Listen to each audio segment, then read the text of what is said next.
Hello friends, स्वागत है आपके अपने 10th ओनली यूट्यूब चैनल पर। तो आज हम बात करने वाले हैं रुक जाना नहीं योजना।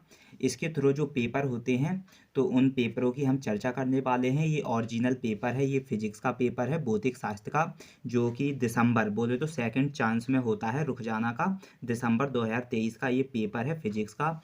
तो आज आज का ही ये पेपर है और इसे हम सॉल्व करने वाले हैं। अगर आपने होप बोले तो फिजिक्स का पेपर अभी रुक जाना का दे के आए हो तो या आप देना चाह रहे हो फिजिक्स का पेपर, तो आपके लिए ये बहुत ही पावरफुल वीडियो होने वाली है। तो चलो स्टार्ट। पहले बात करेंगे हम इसमें जो सही विकल्प हैं, सही विकल्प को भरेंगे किस प्रकार। सही विकल्प इसमें दिए गए हैं, इनकी मैं आंसर शीट लेकर आया हूँ, बोले तो इन्हें सॉल्व करेंगे। अगर आप हिंदी मीडियम से हो तो हिंदी मीडियम में भर लें, और आप इंग्लिश मीडियम में हो तो इंग्लिश मीडियम में भर लें। सबसे पहला जो प्रश्न है सही विकल्प में कि जो ई तीव्रता वाले विद्युत क्षेत्र में आवेश Q रखने पर उस पर लगने वाला जो बल होता है वो बोले तो F equal to q e, बोले तो जो फोर्स होता है F equal to q e होता है। तो आपका पहले का इसमें थर्ड वाला ऑप्शन सही हो जाएगा। अब बात कर देंगे बी वाले ऑप्शन की। इसमें कह रहा है कि जो विद्युत धारा के चुंबकीय प्रभाव की खोज की थी तो वो ऑरेस्टेड ने की थी। किसने की थी? ऑरेस्टेड ने की थी। ठीक है। अब तीसरे की बात करेंगे हम। तीसरे प्रश्न में क्या कह रखा है कि किसी किसी परिपथ में धारा के जो मापन के लिए लगाते हैं तो वो एमीटर को लगाते हैं। अगर आप परिपथ में धारा को मापना चाहते हैं तो उसमें यूज करेंगे आप अमीटर का। ठीक है। अब बात करेंगे कि जो चुंबकीय फ्लक्स का SI मात्रक होता है वो वेबर होता है। क्या होता है? वेबर होता है। ठीक है। अब बात करेंगे ई वाले ऑप्शंस की। ठीक है। एक पूर्ण चक्र में प्रत्यावर्ती धारा का औसत मान होता है तो वो शून्य हो जाएगा। ठीक है। ये किसकी बात कर रहा है? एक पूर्ण चक्र की बात कर रहा है कि प्रत्यावर्ती धारा का औसत मान शून्य होता है। अब बात करेंगे एफ वाले ऑप्शंस की। एफ वाले ऑप्शंस में क्या कह रखा है कि जो निर्वात में विद्युत चुंबकीय की चाल के लिए सूत्र है वो सेकंड ऑप्शन हो जाएगा इसका, C इक्वल टू 1/√में म्यू नॉट एप्सिलॉन नॉट होता है। ठीक है। तो एफ वाले का सेकंड ऑप्शन सही हो जाएगा। अब ये जो जी वाला है कह रहा है कि स्वस्थ मानव नेत्र के लिए स्पष्ट दृष्टि की जो न्यूनतम दूरी होती है तो वो 0.25 मीटर्स होती है। तो जो जी वाले का आपका थर्ड ऑप्शन पहले का है the force on charge q placed in an electric field E की is F equal to q E, तो फोर्स बराबर क्यू ई हो जाएगा पहले का थर्ड वाला। फिर कहता है बी वाला ऑप्शन का the magnetic effect of current was invented by Oersted ने इसकी खोज की थी। ठीक है। सी वाला कह रहा है two mixtures currents in a circuit the instruments used, तो एम मीटर से उसे अपन क्या कर सकते हैं? मेजर कर सकते हैं करेंट्स इन सर्किट्स में। फिर कहता है डी वाला option SI units of magnetic flux की वेपर होती है। जो एसआई यूनिट्स होती है मैग्नेटिक फ्लक्स की वो क्या होती है? वेपर होती है। कह रहा है the average value of alternating currents in a complete cycles में वो 0 होती है। एवरेज वैल्यू अल्टरनेटिंग करेंट्स की, एसी करेंट्स की। ठीक है। The expressions for the speed of electromagnetics waves की इन वैक्यूम में तो वो होती है C इक्वल टू 1/√में म्यू नॉट एप्सिलॉन नॉट्स होती है। ठीक है। अब जी वाला ऑप्शन कह रहा है कि जो least distance of distinct vision for healthy ice, जो हेल्थी ह्यूमन आइस की कितनी होती है? 25 सेंटीमीटर होती है। अगर 25 सेंटीमीटर नहीं मिले तो 0.25 मीटर ऑप्शन सही हो जाएगा। तो जी वाले का आपका थर्ड। अब रिक्त स्थानों को देख लेते हैं। अगर आप हिंदी मीडियम के छात्र हो तो हिंदी मीडियम में आप रिक्त स्थानों की पूर्ति कर सकते हो। तो सबसे पहला जो रिक्त स्थान कह रहा है कि जो जर्मेनियम क्रिस्टल में जो वर्जित ऊर्जा अंतराल होती है 1.12 इंटू 10⁻⁻19 जूल होता है। ठीक है। ये जर्मेनियम क्रिस्टल में जो वर्जित ऊर्जा होती है वो 1.12 इंटू 10⁻19 जूल होती है। और सूर्य में ऊर्जा का जो स्रोत होता है उसे नवीकरणीय संलयन कहते हैं। ठीक है। नवीकरणीय संलयन कहलाता है। ठीक है। जो नवीकरणीय संलयन सूर्य में ऊर्जा का स्रोत।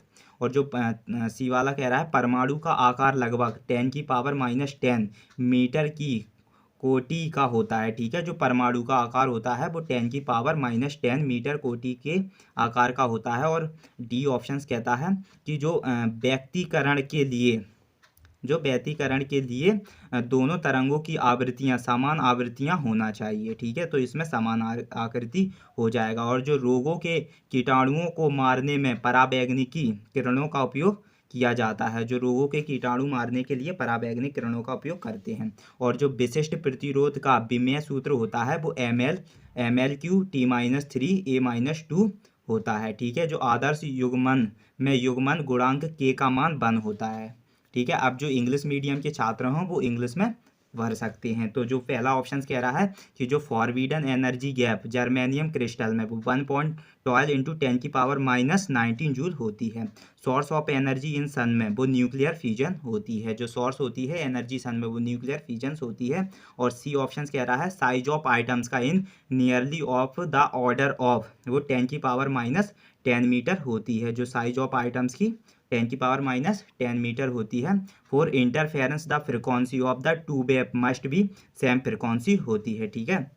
और ई वाले ऑप्शन में जो ultraviolets rays are used for killing the germs, ठीक है। डायमेंशनल फार्मूला जिसका स्पेसिफिक रेजिस्टेंस का जो डायमेंशनल फार्मूला वो ML/Q T-3 A-2 होता है, ठीक है। और जो ideal coupling the value of जो कपलिंग कांस्टेंट के की कितनी होती है 1 होती है। कितनी होती है कि ये डायमेंशनल फार्मूला में ये ब्रैकेट का चिन्ह जरूर लगाएं, ठीक है। ये डायमेंशनल फार्मूला अगर आप लिख के आए हो तो ब्रैकेट का चिन्ह जरूर लगा के आना, ठीक है। अब बात करेंगे हम मैचिंग में, किसमें मैचिंग की बात करेंगे कि मैचिंग अगर आप हिंदी मीडियम के छात्र हो तो हिंदी में मैचिंग देख लेना अपनी सही जोड़ियां हैं। इसमें पहला कह रहा है कि जो फोटोन का विराम द्रव्यमान होता है वो शून्य होता है। जो फोटोन का विराम द्रव्यमान शून्य होता है पहले का तीसरा हो जाएगा। और जो लाइमन श्रेणी जो होती है लाइमन श्रेणी कितनी पराबैंगनिक क्षेत्र में होती है, जो लाइमन श्रेणी होती है इसका सेकंड वाला हो जाएगा आपका। और कहता है जो सी वाले का धरीत्य प्रतिघात, जो धरीत्य प्रतिघात का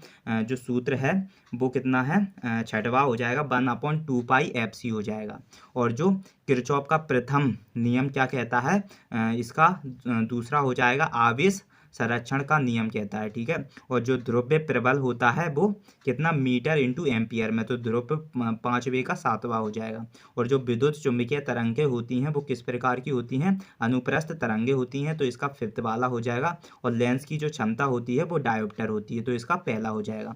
तो कुछ इस प्रकार हो जाएंगी आपकी मैचिंग्स। अगर इंग्लिश मीडियम के हो तो इंग्लिश में आप देख सकते हो जो रेस्ट मास ऑफ प्रोटॉन्स का वो 0 होता है। और लाइमन सीरीज क्या होती है, लाइमन सीरीज अल्ट्रावायलेट रीजन में होती है। और जो कैपेसिटिव रिएक्टेंस का ये फॉर्मूला होता है 1/2πfc होता है। और किरचॉफ का first law of conservation of charge करता है। और पोल स्ट्रेंथ क्या करती है आपकी एम्पियर इंटू मीटर होती है। इलेक्ट्रोमैग्नेटिक वेव्स ट्रांसवर्स वेव्स की होती हैं। पावर ऑफ लेंस की डायोप्टर होती है।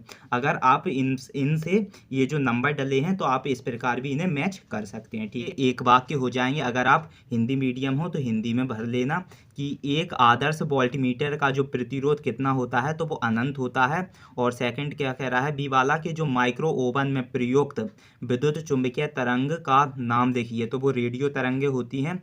सी वाला कह रहा है कि प्रकाश का तरंग सिद्धांत किस वैज्ञानिक ने प्रतिपादित किया था, तो वो जो क्रिस्टियंस हुजेंस थे उनने इसको प्रतिपादित किया था। डी कह रहा है जो प्लैंक नियतांक का मान ऐसा ही मात्रक में लिखेंगे तो 6.62 इंटू 10⁻34 जूल्स होती है।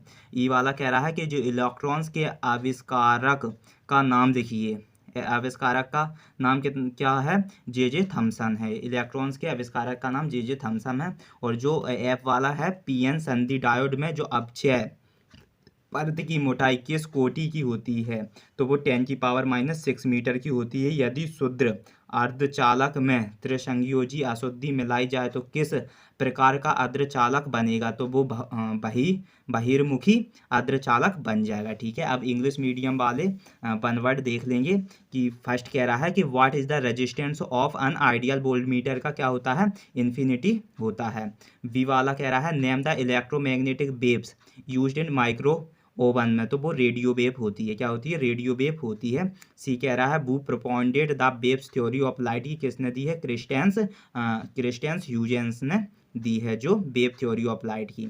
डी कहता है write the value of Planck constants in SI units 6.62 into 10⁻34 joules होती है।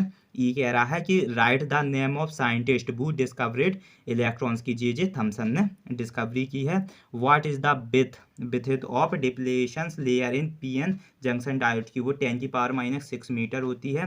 What types of semiconductor is formed when a trivalent impurity is doped in pure semiconductor में, तो वो एक्सट्रीनिस वो कैसा होता है, एक्सट्रीनिसिक्स सेमीकंडक्टर टाइप्स का होता है। अगर आपको समझ में नहीं आ रहा हो तो आप इन्हें देखकर भी अपने वो टिक कर सकते हैं, क्योंकि मैंने इन्हें अच्छी राइटिंग्स में लिख रखा है। अब बात करते हैं इनके क्वेश्चंस की कि क्वेश्चंस किस प्रकार के आए थे।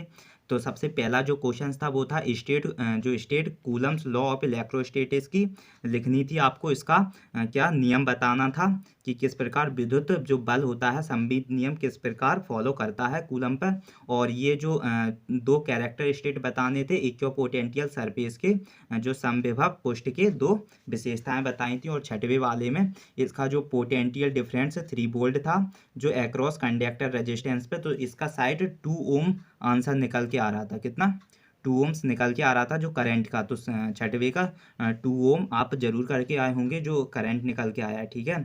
इसी प्रकार और का भी अच्छा सवाल हो जाएगा। अगर ये न्यूमेरिकल आपको नहीं आते हैं तो प्लीज़ कमेंट करो, मैं आपको न्यूमेरिकल भी इनके आंसर्स लिखवा के दे दूंगा आपको, ठीक है। एम्पियर जो सर्किट लॉ इसे आप करके आए होंगे। और मैं एक मैग्नेट्स की प्रॉपर्टीज़ कोई 2 बता देना आप, ठीक है। मैग्नेट्स की प्रॉपर्टीज़ के जो मैग्नेट्स होती हैं वो क्या काम 8 वाले में देखेंगे कि जो स्पार्क इज प्रोड्यूसेड करता है मैंने इलेक्ट्रिक सर्किट में इन स्विचिंग ऑफ सडन। अगर आप स्विच को ऑफ या ऑन करते हो तो उसमें जो स्पार्क प्रोड्यूस होता है वो किस कारण होता है ये आपको बताना था। ट्रांसफार्मर क्या होता है और उसके किस पर प्रिंसिपल बेस्ड करता है, तो वो शायद से म्यूचुअल इंडक्टेंस पर बेस्ड करता है प्रिंसिपल। इस प्रकार से आपको इस क्वेश्चन का आंसर देना था, ठीक है। 9th वाले का था कि जो signal of danger in red क्यों होते हैं, जो सिग्नल रेड क्यों होते हैं डेंजर्स, ठीक है, इसके बारे में बताना था। और में क्या है कि जो मिरर यूज होता है, जो आपकी गाड़ियों में मिरर यूज होता है वो किस प्रकार का मिरर होता है और उसके उपरांत उसका एक यूजेस भी लिखना था। और 10th वाले की बात करेंगे तो 10वें में फोटो इलेक्ट्रिक इफेक्ट क्या होता है। और में क्या है इसमें कि थर्मियोनिक इमिशंस क्या होता है, इसकी 2 प्रॉपर्टीज़ बतानी है। और 11th वाले में आपको एनी 2 प्रॉपर्टीज़ बतानी है न्यूक्लियस फोर्सेस की। और में डिफरेंस बिटवीन बताना है न्यूक्लियर फ्यूजन्स का और न्यूक्लियर फ्यूजन्स के, ठीक है।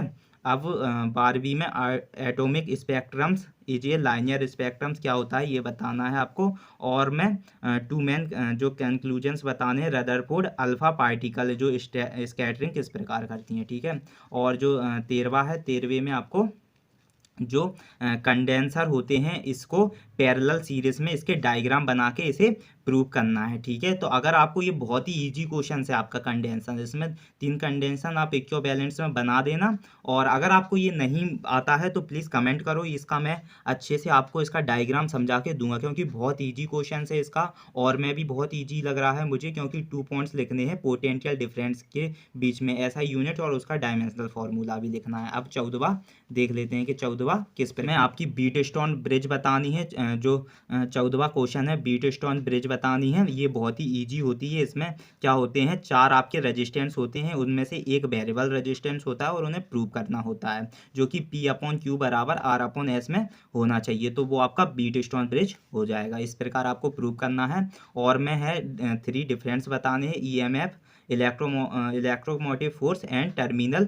वोल्टेज ऑफ सेल्स में, ठीक है। और 12वीं में न्यूमेरिकल्स है। अगर आपको ये न्यूमेरिकल्स नहीं समझ में आ रहा है तो प्लीज़ कमेंट करो, मैं आपको न्यूमेरिकल समझा दूंगा। और आपको 16वें में आपका ड्रो ए रे डायग्राम कंपाउंड माइक्रोस्कोप का बनाना है और उस पर जो फॉर्मेट हुई है लीस्ट डिस्टेंस रीजन में किस प्रकार हुई है ये आपको बताना है। और में है टोटल इंटरनल रिफ्लेक्शंस के इंस्टेंस कंडीशंस बतानी है।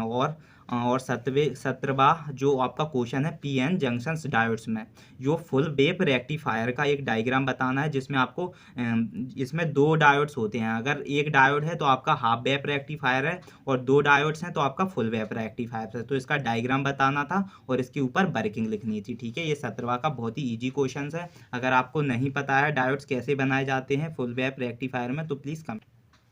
और की बात करेंगे तो और में 4 डिफरेंस बिटवीन बतानी थी पी टाइप्स के और एन टाइप्स के सेमीकंडक्टर्स के। ये बहुत ही इजी डिफरेंस बिटवीन है। इसमें मेजॉरिटी चार्ज और माइनॉरिटी चार्ज को कन्वर्ट करके इनके डिफरेंस बिटवीन बता सकते हो आप। और 18वें में आपको सेल्फ इंडक्टेंस का जो प्लेन सर्किटर कॉल में ये किस प्रकार के डज वर्क करता है वो बताना था। और में एलसीआर सर्किट के बारे में बताना था कि जो ओमेगा एल ग्रेटर देन कब क्या फॉलो करते हैं, ठीक है। इनकी कंडीशंस फॉलो आपको बतानी थी। और जो 19 क्वेश्चन है ये लास्ट क्वेश्चन है आपके इस पेपर का। इसमें लेंस मेकर फॉर्मूला बताना था जो कि बहुत ही इजी होता है। इसका डायग्राम बनाकर और इसके लेंस मेकर फॉर्मूला इसका बना के देना था। और इसमें एक प्रिज्म के ऊपर जो sigma m angle of minimum division, कम से कम डिवीजन वाला आपको इसमें एक रिफ्लेक्शन इंडेक्स मटेरियल प्रिज्म बनाना था। तो आपको आई होप ये सब आपको समझ में आ गए होंगे कि मैंने किस प्रकार हर एक चीज़ कैसे आपको समझाई है। अगर आपको जो कुछ नहीं समझ में आया हो तो प्लीज़ कमेंट करो,